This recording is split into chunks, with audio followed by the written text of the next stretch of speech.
Hello everyone. The next topic which we will be discussing here is about the clonal selection.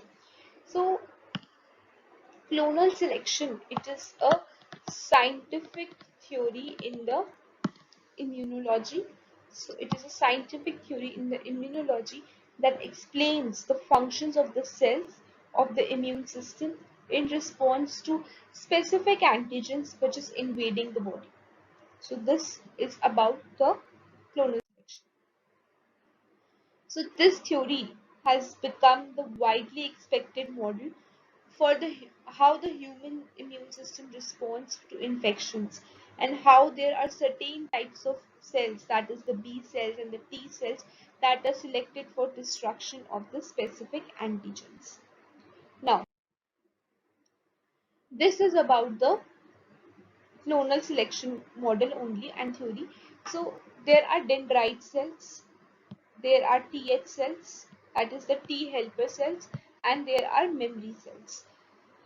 So what is happening is the Th cells, uh, these are some of the pathogens with the antigens, and there are cytokines. So the next is about that they are plasma cells, antibodies they are being uh, done, and there are then memory B cells are being formed. So basically only the B cells that produce the specific antibodies to the antigens will be activated by the cytokines. So they are being activated by the cytokines. So there are antigens, there are T helper cells, and there are memory B cells. So this theory is about all about the T cells and the B cells.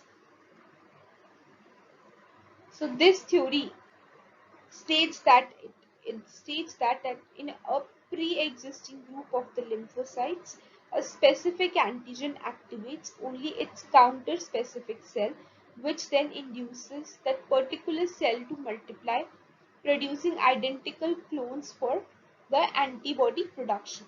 So this activation occurs in secondary lymphoid organs such as the spleen and the lymphoid nodes.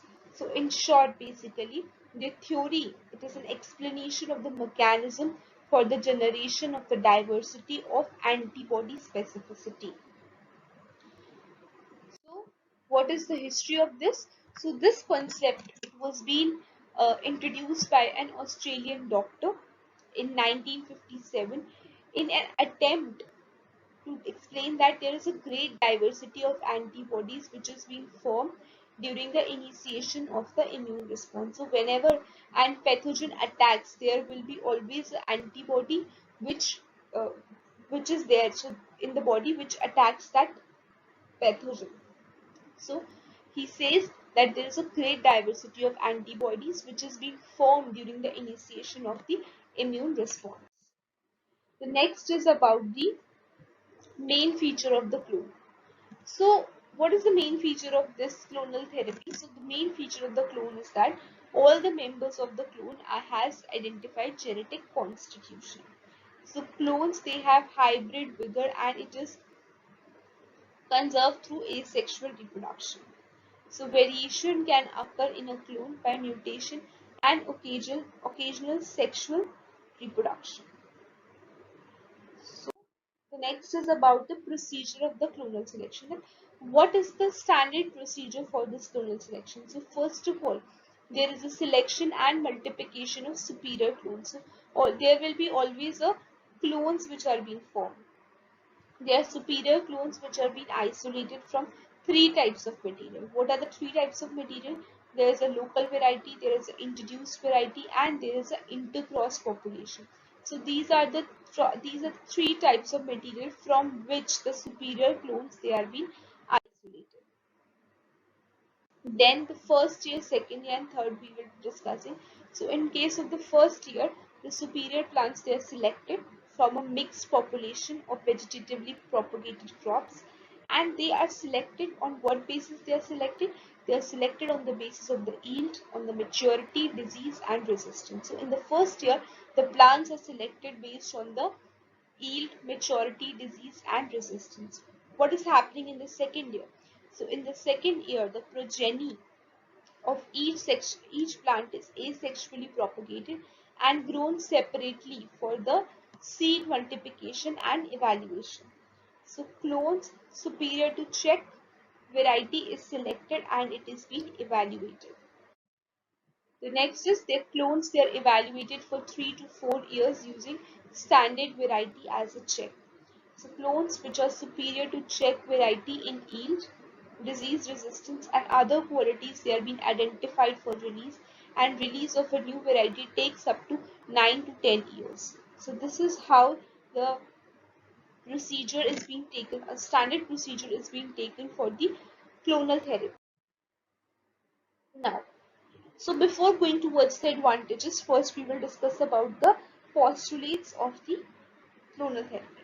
So the postulates of the clonal therapy are that each lymphocyte bears a single type of receptor with unique specificity.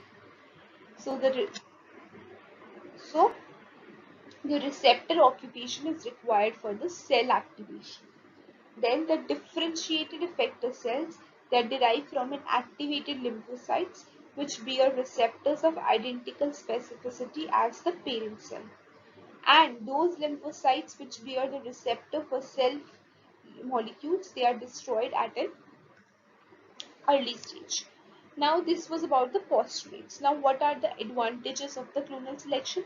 The advantages of the clonal selection are that the variety evolved by the clonal selection retains all the characteristics of the paternal clones for several years. So clonically propagated varieties are highly stable because there is no risk of deterioration which is due to segregation and recombination. And this is an effective method for isolating the best genotype from a mixed population of the asexually propagated crops. So these are the advantages of the clonal selection. Now, what are the disadvantages of the clonal selection? The disadvantage of the clonal selection include that they cannot create any new variability, and therefore the genetic makeup cannot be improved by this method. And the new the new species or new things which are being created, it takes up to 9 to 10 years for the formation. So this is the major disadvantage of the clonal therapy method or clonal selection. So this was all about the clonal selection. These are some of the references. Thank you.